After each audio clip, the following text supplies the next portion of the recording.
Encontros com o Futuro. Hoje com uma convidada muito especial, Patrícia Lombardi, da Schneider Electric. É diretora do segmento de edifícios. Vai ter que explicar muito para a gente entender como é que funciona esse segmento. Comigo aqui na bancada, Suzy Dias, professora da SPM em Intuição e Tomada de Decisão Estratégica, e Matthew Schurtz, a pessoa que mais fala de mudança climática que eu conheço. Patrícia, essa vai ser o tom do Matthew. O Matthew foi diretor da National, eu conheço ele há 20 anos. Há 20 anos ele fala isso para mim que era urgente. Eu falei, não pode ser, Matthew. E agora a gente sente, né? Tem que dar... Eu acabei tendo razão, finalmente, né? Infelizmente. Isso ele fala bastante também. Patrícia, conta pra gente um pouquinho o que é, qual a empresa, né, a Schneider Electric, e o que você faz no segmento de edifícios. Bem, a Schneider é uma empresa mais que centenária, já é uma empresa de origem francesa, né, que já está há 76 anos no Brasil, já caminhando para 77 anos. Começamos na parte metal mecânica, mas cada vez mais a gente está migrando para a área de tecnologia, né, e muito linkado com a parte de sustentabilidade. Então, nós trabalhamos muito com tecnologias, dentro de hardwares, softwares, para ajudar os nossos clientes, para ajudar o mercado a caminhar, a entrar nessa trilha, a caminhar nesse caminho da sustentabilidade e da eficiência, porque os dois estão juntos, né? Você sendo mais eficiente, você está sendo mais sustentável. Daí você falou ainda no começo, né? Vai falar um pouquinho o que é o segmento edifícios, né? Porque assim, na Schneider a gente tem um ponto muito interessante voltado ao mercado. Então, além de ter como várias empresas linhas de negócio, que a gente fala o nome do produto que se produz para o mercado, a gente tem em paralelo uma organização que cuida do usuário final. Né? Então, assim, eu tenho um range de várias linhas de produtos que se aplicam a edifícios. Né? O que são esses edifícios? Hospitais, prédios comerciais, shopping centers, até um centro de distribuição. Então, isso tudo está classificado dentro desse segmento edifícios. Então, a minha função é olhar esses segmentos, como até um edifício de uma escola, de uma universidade, como é o caso aqui, e olhar dentro do nosso portfólio o que precisa, né? Como que eu posso ajudar eles dentro do nosso portfólio de produtos, né, e soluções, porque a gente não tem só produtos, a gente tem softwares e tem até consultoria de sustentabilidade agora. Então, eu vou nessa linha, olho dentro de cada subsegmento que eu tenho dentro de edifícios e vejo como a gente pode aplicar melhor nossos produtos para ajudar a crescer dentro dessa parte de eficiência e sustentabilidade. Quando você comenta eficiência, Patrícia, você está falando de eficiência energética, ou tem algum outro recorte de segurança? É mais energia ou é um pouco mais amplo?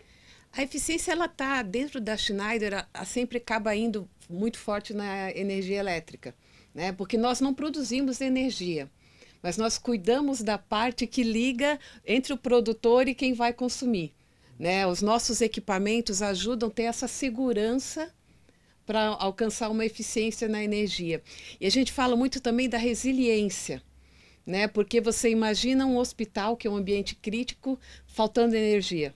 Né? Então, mesmo na pandemia que a gente viu que os edifícios cada vez tinham que estar mais resilientes.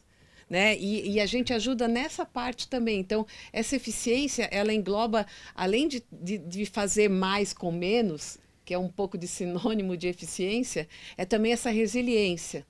Né, que está do edifício, que a gente ajuda nessa parte, principalmente na função elétrica e na tecnologia, porque a gente trabalha muito com sistemas de automação. Né? O que é um sistema de automação para um edifício? Né? Quando você olha edifícios grandes como esse aqui da universidade que a gente está hoje, como um shopping center, né? A gente tem que ter lá dentro, além de várias partes de iluminação, a gente tem muito forte o ar-condicionado. né, para garantir um conforto para o usuário que está ali. E mais que tudo, tem algumas coisas que o grande público não sabe, mas também tem uma questão de troca de ar entre o ar interno e o ar externo, porque se você deixa... Nós soltamos gás carbônico. Tem isso. Nós soltamos gás carbônico. Então, se fica muita gente dentro do ambiente soltando gás carbônico e não tem uma troca de ar, as pessoas vão ficando cansadas, vão perdendo sua produção, né? Não se sentem produtivas. Isso é importante numa sala de aula, por exemplo. Né? Então, dentro da automação, a gente tem hardwares, né, que são sensores, alguns pontos de consolidadores de sinais que mandam para um software, né, e que ele vai fazer programações que vai controlar, por exemplo, abrir e fechar uma saída de ar interno e externo para deixar o ambiente com menos CO2. Né, aumentar um pouco o ar-condicionado para deixar numa temperatura confortável ou diminuir esse ar-condicionado num dia como hoje, para não desperdiçar energia elétrica. Então, a base de uma automação é isso. E é muito forte que a Schneider trabalha isso dentro de edifícios. Então, a automação engloba isso. Engloba muito o ar-condicionado, que é o grande vilão do consumo da energia, e também da produtividade das pessoas. Envolve a luz elétrica, a luz de iluminação, desculpa. Envolve também outros periféricos, como a bomba da caixa d'água. Você não tem que ter uma pessoa para ir lá olhar para ver se a caixa d'água está cheia ou não. Você tem um sensor que ele vai enviar sinal e dentro de um dash, de um gráfico, numa televisão, a pessoa que está lá fazendo a gestão do edifício vai ver se a caixa d'água está cheia, está vazia, se precisa mais. Mesmo um gerador, por exemplo, um gerador num hospital, ele tem que estar preparado para qualquer momento se precisar entrar. E para ele estar preparado, ele tem que estar com combustível no nível correto. Então, você não precisa ter alguém para ir lá olhar se está no combustível nível correto. Você tem digitalização para isso. Você tem um sensor que te envia dados, que você pode, uma pessoa olhando dentro de um gráfico numa tela, indicar se está tudo dentro do necessário para, se caso precisar entrar aquele gerador. E a gente sabe que, infelizmente, no Brasil, a qualidade de energia não é a que a gente mais deseja. E mais ainda, nos dias que a gente viu, indo já para a sustentabilidade, o calor que a gente enfrentou, houve uma grande, e eu falei muito com o pessoal do hospital, houve uma grande variação de energia elétrica por causa da potência muito grande que estava se exigindo dos ar-condicionados. Então, os geradores tinham que estar prontos para entrar, e a automação ajuda nisso. São edifícios inteligentes. Edifícios inteligentes. Né? Então, é isso o grande propósito da Schneider. Eu costumo falar também questão de maturidade dos nossos edifícios. Hoje, a maturidade dos edifícios no Brasil é baixa. Não que fora do mundo não seja muito grande ainda, mas a nossa ainda está menor. Então, o grande propósito da Schneider com a digitalização é ajudar aos edifícios a serem mais maduros e estar preparados para o net zero, para o mundo que está vindo agora com a gente, inteligência artificial, tudo isso. E isso são ferramentas que a gente pode propor para os edifícios para crescer nesse mundo. O que é maduro? Desculpe, você pode explicar esse uso do termo maduro? O que significa isso? Isso, maduro, eu quero dizer Quando um prédio é maduro, é velho? Parece isso, né? Parece isso. A gente já está. Não, mas você tem razão. Por exemplo, eu costumo fazer uma curva de maturidade dos edifícios em relação a serem inteligentes. Tá? Então, assim, se nós temos um edifício mais antigo que ele não tem nada de inteligência. O que é isso? O ar-condicionado dele, eu tenho que ter alguém para ir lá ligar e desligar. Mesmo a luz, ela não é regulada de acordo com a luminosidade que vem de fora. Então, e daí com isso ele gasta muito mais energia do que poderia. Então, é um edifício que tem uma maturidade muito baixa. Tá. Eu já tenho edifícios aqui no Brasil que tem uma super maturidade, que ele está preparado já para inteligência artificial, para fazer ele ser mais eficiente ainda. Tá. Que tudo é controlado através de uma automação e que ele mesmo trabalha praticamente sozinho. Tá. Então, avançado. Avançado. A gente poderia pode usar trocar como avançado, perfeito, esse perfeito. termo. Mas eu gostei de maduro, né? A gente costuma trabalhar nisso para poder representar um pouco como que a gente pode crescer dentro de uma curva. Tá. Né? Então, e a gente vai classificando, e a gente faz isso também para classificar esses subsegmentos. Então, eu vou num edifício e a gente olha qual que é o nível de maturidade ou avançado que ele está, né? E o que eu posso ajudar? Porque não adianta eu chegar num edifício e falar para eles, olha, você pode colocar esse sistema aqui de inteligência artificial se ele não está com o básico. Sim. Né? Então, assim, e tudo isso que eu estou falando é disponível. Né? São tecnologias que já estão no Brasil e que dão um retorno de investimento, porque sustentabilidade é isso também, é dar o retorno do investimento. E que dão um retorno do investimento dentro dos prazos que nós do Brasil exigimos. Porque isso também é uma coisa muito interessante que eu percebi nos últimos tempos. Eu vi a Schneider lá fora fez um projeto de um edifício super inteligente. Né? E fez muito investimento nisso, um edifício que é praticamente net zero. Um dos investimentos... Talvez você pudesse explicar o que é net zero. Eu sei, mas nem todo mundo sabe, talvez. O edifício net zero é um edifício que a gente pretende atingir metas, emissões líquidas de carbono próximos do zero. Tá. Perfeito. Próximos do zero, porque zero mesmo nunca vai ser, porque nós mesmos emitimos gás carbônico. Né? Então, próximos do zero. Okay. É isso que a gente está buscando, é isso que o mundo está se preparando hoje. Porque os edifícios emitem bastante CO2. Os edifícios são praticamente 30% do que se está no mundo. Isso. Né? Então, é muito importante que a gente trabalhe para chegar mais próximo dessas emissões líquidas. E tem muitas empresas assumindo esses compromissos para chegar próximo do zero. Né? Então, no Brasil, eu acho assim, o que eu vejo são multinacionais que têm as suas unidades no Brasil e se adaptando para isso, mas... Também vejo empresas totalmente brasileiras que estão buscando certificações em subsegmentos que não pareciam tão maduros ou tão avançados nisso, né? Como segmento de varejo, de food service, de lanchonetes, por exemplo. Eu conheço uma rede grande de lanchonetes que está investindo muito numa certificação de sustentabilidade que chama certificação LEED, que é uma certificação de um órgão internacional que chama Green Building Council, né? E eles têm investido em todas as suas unidades, colocado essa certificação, porque eles querem buscar esse net zero, eles querem ser sustentáveis, que estão preocupados com o mundo, não digo nem no futuro, né, com o mundo hoje. Perfeito. E você navegou por diferentes...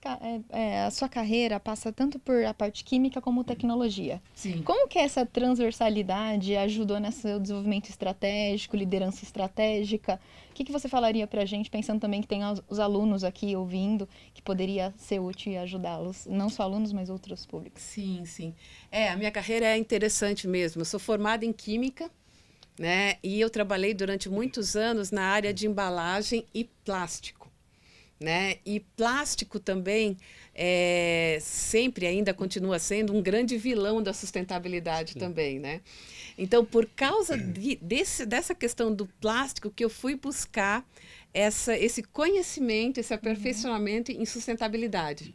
Né? Até para poder argumentar um pouco mais a favor do plástico, não me matem, mas eu tenho algumas argumentações até a favor do plástico, e daí que eu fui me interessando um pouco mais nessa área de sustentabilidade, que eu fiz esse curso, então foi sempre muito dentro disso. E desde o começo da minha carreira eu fiz química, mas eu sabia que eu não queria trabalhar dentro de um laboratório. Eu gostava de falar de química, de falar de produtos técnicos. Não exatamente porque eu era um desastre no laboratório também. Eu quebrava toda a vidraria, era uma coisa horrorosa. Então eu comecei a minha carreira na área comercial e logo em seguida fui para marketing. E marketing B2B é muito próximo a vendas. Sim. Né? E marketing B2B é muito semelhante em vários tipos de empresa, que foi daí que eu consegui trocar, mudar um pouco a minha carreira para a área de tecnologia, que foi nesses últimos 10 anos. Então, eu saí de uma empresa onde eu estava como gerente de marketing, era uma empresa de adesivos, de rótulos de plástico, e eu fui para uma outra empresa multinacional de tecnologia. Uma inversão. Para mim foi o máximo, porque eu pude aprender coisas novas, né? E para eles foi interessante, porque eles realmente queriam uma pessoa que tivesse conhecimento de como se trabalha em B2B. Acho que esse termo B2B, os alunos vão entender, né? Business to business. Marketing business to business, porque tem o marketing business to consumer, para o consumidor, e tem o marketing de empresas para empresas, né? Então, foi muito interessante esse processo com essa empresa, porque eles falavam que pessoas que entendiam do mercado, eles já tinham. Então, eles queriam trazer alguém do mercado que não tivesse até os vícios do mercado. Porque quando você fica muito tempo numa área, você acaba pegando certos vícios, né? É impossível não pegar, né? Então, eles queriam alguém que viesse de uma área diferente para poder trazer algumas sugestões novas, algumas formas novas de se aplicar. E daí que eu migrei para essa área de tecnologia e me apaixonei e pude juntar esse conhecimento de sustentabilidade que eu já tinha. Antes eu trabalhava muito falando de plástico, agora eu falo de eficiência energética. Bom, já está pagando uns pecados. Sim, com certeza. Patrícia, Patrícia, falando um pouco ainda de mudança climática, você comentou desses 30% que os edifícios emitem ali do cálculo global. É um número assim incrível, eu nunca imaginei isso. A gente sabe aqui no Brasil o problema é desmatamento e queimada. Sim. A gente sabe que a nossa matriz é relativamente limpa. Aqui no Brasil, a gente tem algum estudo que mostra esse número ou é um cálculo estimado mais global? É um cálculo estimado mais global, né? No Brasil, infelizmente, a gente não tem um estudo tão específico. Eu acredito até que no Brasil seja menos, porque aqui a gente é privilegiado por 2 pontos. Primeiro, que é a nossa matriz energética, né, que é Sim. limpa, a grande parte. E segundo, que a gente não precisa de aquecimento. Verdade. O grande dilema dos edifícios lá fora no hemisfério norte é a questão do aquecimento. E o grande desperdício também. Né? Eu estava num evento na semana passada em Paris, né, e eu presenciei algumas palestras a respeito disso, e o quanto eles desperdiçam energia nessa questão do aquecimento, porque eu acho um absurdo que você chega em alguns ambientes e está muito quente, não precisa tanto. Né? Então, eles também têm muito que aprender nisso. A gente, às vezes, acha que o Brasil está muito atrás, que a gente precisa aprender. Mas eu vou falar para vocês, dentro dessas viagens que eu tive, que é um prazer estar sempre conhecendo novas culturas, entendendo como se trabalha em outros países, para a gente ver o quanto que a gente é bom aqui. Né? E lá eu tive também o prazer de visitar hospitais de lá que me disseram que eram os hospitais mais avançados de lá, para até comparar com o que a gente tem aqui. E o que a gente tem aqui realmente é muito bom. A gente está trabalhando... Não tem muitos, né? Como eu falei, na curva de avanço ou maturidade, a gente tem muito que trabalhar, e isso é uma grande oportunidade, mas a gente tem ótimos exemplos. Né? E isso me dá muito orgulho. Né, de poder chegar num grande empreendimento em Paris e falar, não, nossa, lá no hospital que a gente tem em São Paulo... Isso a gente já resolveu. Isso está muito melhor. Então, é bem interessante esse conhecimento. E falando de carreira, eu acho que essa virada de carreira que eu tive indo para a área de tecnologia me proporcionou esse tipo de conhecimento que é fantástico. A tecnologia ela é mais global, né? E daí você consegue conhecer outras culturas, conhecer outro tipo de maneiras de fazer as coisas, como que se adapta, e isso é fantástico para a carreira. Para você adquirir conhecimento e ver o que você pode fazer melhor, o que você já está fazendo bem, sugerir para os outros seguir uma outra linha, é muito gratificante. Patrícia, eu queria perguntar um pouco do futuro agora para você. A gente tem a impressão que vem com tudo inteligência artificial e que isso vai precisar de muita energia, vai Se você me confirma. E como que o Brasil vai responder isso? Como que a Schneider imagina isso? E que tipos de energia vocês vão promover, vender ou imaginar assim para o futuro brasileiro? A gente, como eu comentei, a gente não produz energia. Sim. A gente está no meio do caminho para fazer com que essa energia chegue de uma forma mais segura e mais eficiente. Né? E dentro disso que você comentou, o que a gente vê no Brasil é um grande investimento em Cloud Service Providers, que a gente tem o nosso nome em inglês. Sim. Na verdade, são os data centers. Tá. Né? E é um segmento que não é o segmento que eu lidero hoje, mas é um outro segmento importante dentro da Schneider e que a gente está trabalhando muito forte nisso. E que consome muito. E que consome muito. Se eu não me engano, é 3 ou 5%, eu não estou lembrada agora, mas é dentro disso, só os data centers. Né? E a gente vê um boom de crescimento dentro desse segmento. Tá. Né? E dentro desse segmento, o que a gente está fazendo para contribuir? Nessa infraestrutura de data center, a gente ajuda na infraestrutura do prédio ao redor, mas dentro também. Porque um data center é um monte de racks ou armarinhos Sim. com vários equipamentos. Né? A gente fornece isso também.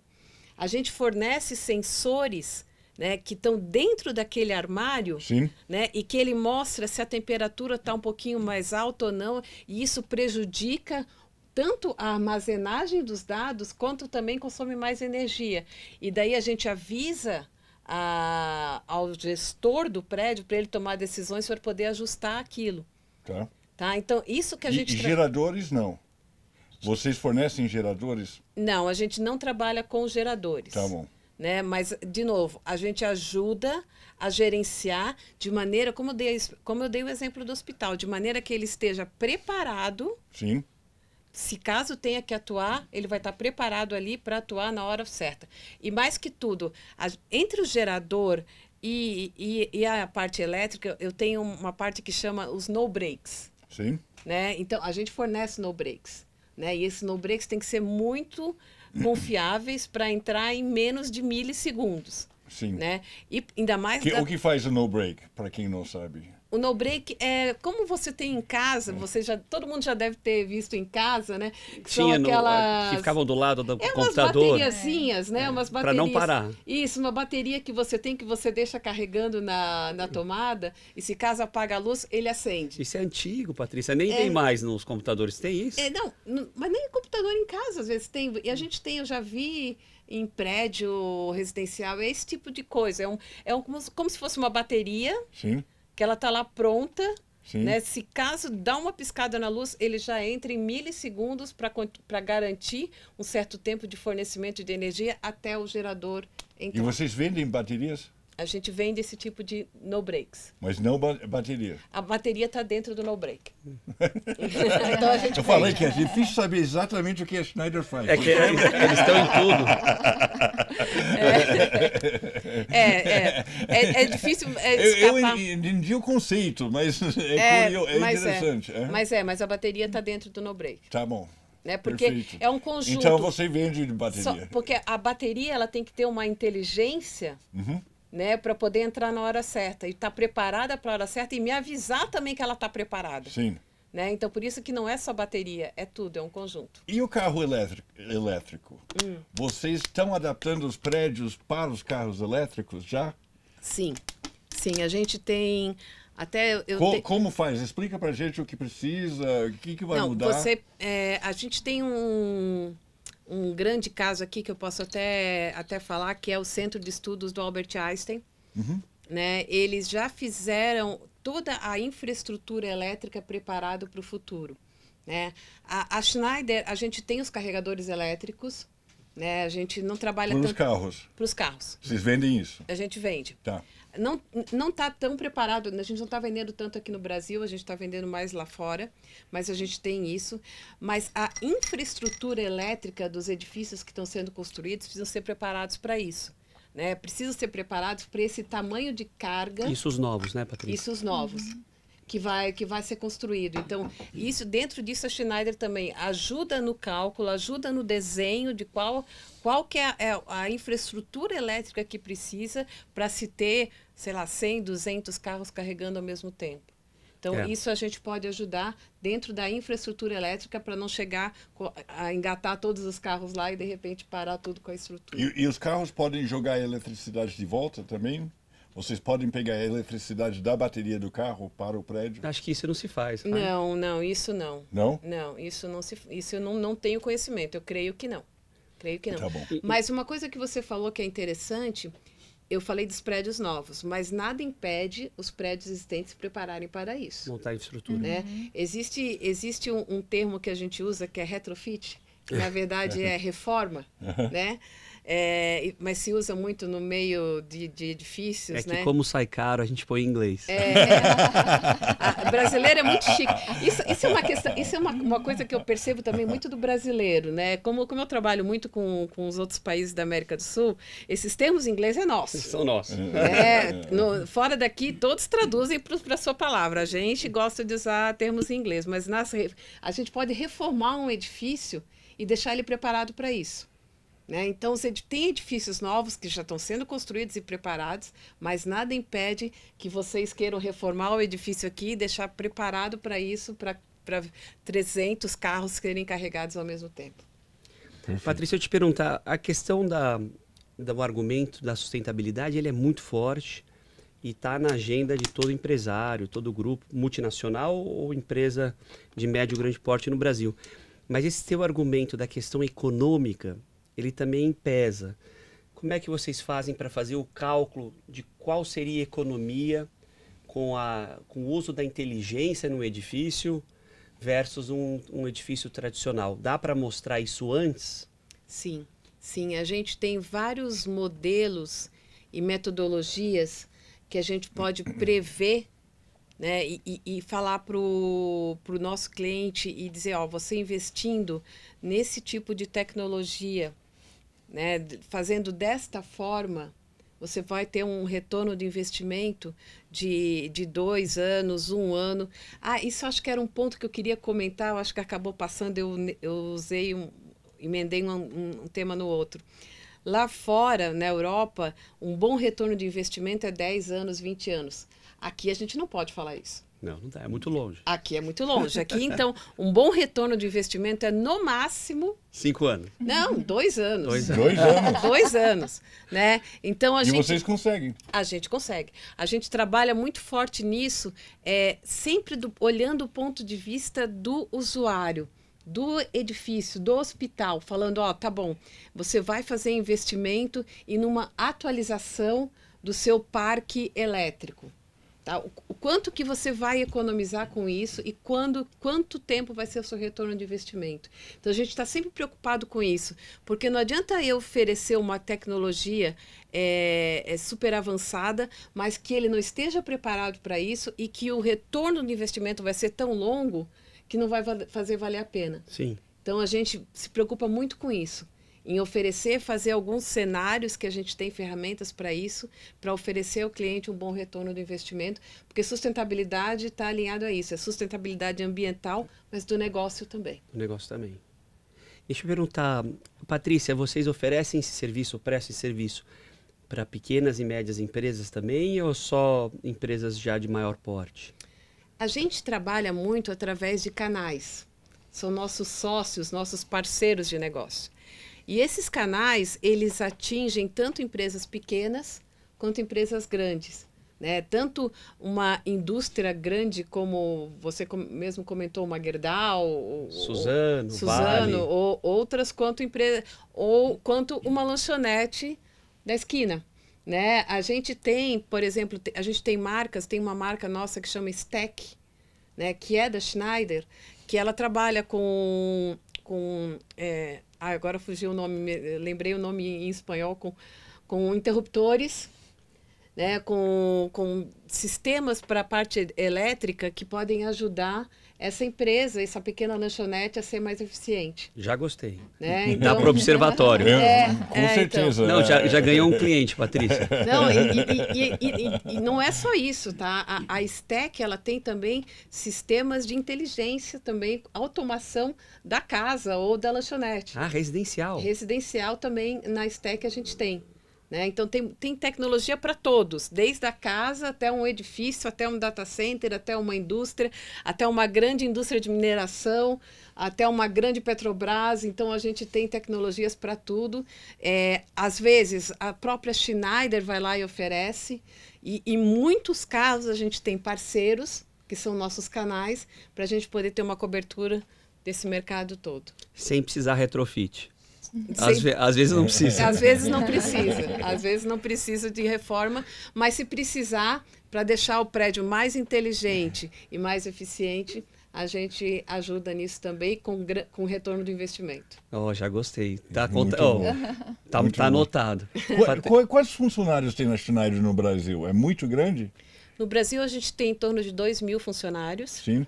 Tá, divididos em 3 centros produtivos. Né? Na verdade, uma fábrica em Blumenau, tá, né, que a gente faz produtos para média e baixa tensão. Traduzindo isso, baixa tensão é em casas, né, produtos para casa, e média tensão é grandes consumidores de energia, a energia que entra num edifício grande como aqui. Né, entra energia e depois vai fazendo para baixa. E a gente tem centros de distribuição também, além do nosso escritório, nossa sede aqui próximo, aqui em Santo Amaro, um escritório que está preparado tanto para os funcionários que são Brasil, quanto para os funcionários também que são América do Sul, como é o meu caso.